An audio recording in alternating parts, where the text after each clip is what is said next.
اسلام کا ایک جرری دلیر ہے. اسلام کو ایک ایسا سپوت اللہ نے عطا کیا ہے کہ یہودی کہتا ہے اگر 6 مہینے یہ شخصیت دنیا میں اور رہتی تو شاید دنیا میں کوئی کافر نہ بچتا. وہ سپوت کون ہے؟ وہ حضرت عمر فاروق رضی اللہ تعالیٰ عنہ. میرے نبی پاک علیہ السلام نے فرمایا میرے بعد کوئی نبی ہوتے تو خطاب کے بیٹے عمر ہوتے. لو کان نبی بعد لکان عمر ابن خطاب. میرے بعد کوئی نبی ہوتے تو خطاب کے بیٹے عمر ہوتے. تاریخ کا حوالہ اٹھا رہا ہوں, ایک ورق الٹ رہا ہوں. اس عمر فاروق کو در رسول پر لانے والی, اس عمر کو اللہ کے گھر کی طرف رستہ دکھانے والی, اس فاروق اعظم کو دین کا سپاہی بنانے والی, یہ کوئی اور نہیں ہے, یہ عمر فاروق کی ہمشیرہ ہے.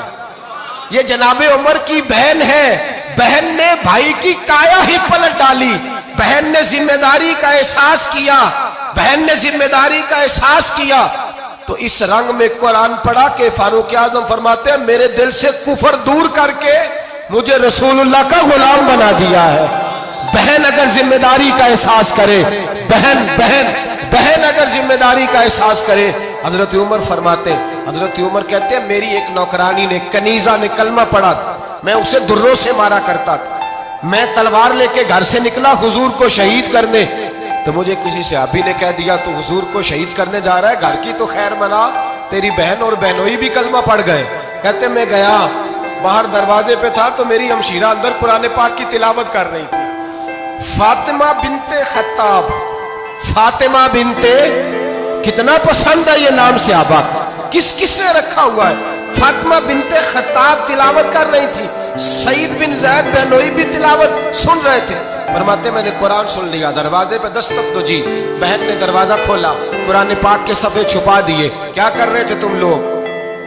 تو بہن خاموش ہو گئی. میں نے کہا بولتے کیوں نہیں؟ مجھے کسی نے بتلایا ہے تم نے کلمہ پڑھا ہے. تو کہتے میری بہن جو مجھ سے اتنا پیار کرتی تھی کہ کبھی بولی نہیں تھی, کبھی بات جو میں کہتا تھا ہو جاتا تھا, آج میں نے اس بہن کی آنکھوں میں توحید کی لذت دیکھی, اس کی پیشانی میں سجدے کا نور دیکھا, اس کے لب و لہجے میں رسول اللہ کی شریعت کی چھاپ دیکھی. تو میری بہن کہنے لگی عمر تم نے جو سنا ہے سچ سنا ہے. اب میں اور میرا خامد مصطفیٰ کے نوکر ہیں, اب ہم دین کے پیروکار ہیں. کہتے زور سے تماچا مارا, میں گر گئی. میرے خامد کو مارا پیٹا, کبھی جھگڑا نہیں ہوا تھا, آج پہلے دن عمر نے مارا. میری پیشانی سے خون نکلا, اٹھ کے کھڑی ہوئی. میں نے کہا تو مجھے جان سے پیارا بھائی ہے, زندگی بھر تیرے سامنے کبھی میں نے کلام نہیں کیا, لیکن عمر یہ توحید کی بات ہے, یہ رسول اللہ کی بات ہے. اگر تو خطاب کا بیٹا ہے تو میں بھی خطاب کی بیٹی ہوں. جس ماں کی چھاتیوں سے تو دودھ پی کے جرری ہوا ہے, میں نے بھی اسی ماں کا دودھ پیا ہے. جتنی طاقت ہے تو لڑا لے, جتنی ہمت ہے تو مار لے, لیکن اب میں رسول اللہ کا دامن نہیں چھوڑوں گی. حضرت عمر کہتے ہیں بہن کی قوت ایمانی نے, بہن کی قوت ارادی نے, بہن کے توکل اور یقین نے مجھے مجبور کیا. میں نے کہا میری بہن کے دل میں اگر کوئی بات آئی ہے تو اس میں سچ ضرور ہوگا, اور اگر بہن بھائی کو اس دلیری کے ساتھ درس دے رہی ہے تو اس کے اندر کوئی نکھار ہے. میں نے کہا لا ذرا تو کیا پڑھ رہی تھی؟ جناب عمر کہتے ہیں پھر بہن نے دلیری والا جواب دیا. فرمایا ایسے کیسے لاؤں؟ جا پہلے غسل کر کے آ, جا وضو کر کے آ, کپڑے بدل کے آ. یہ رسول اللہ کا قرآن ہے, یہ اللہ کی کتاب ہے. بے وضو بے غسل نہیں پڑھی جا سکتی. فرماتے میں غسل کر کے کپڑے بدل کے جو بیٹھا, بہن نے قرآن پڑھا, بہن نے قرآن پڑھا.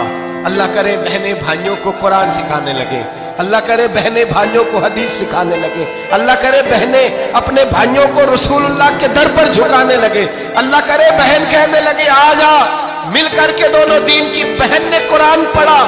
فاروق اعظم رو رو کے نڈال ہو گئے.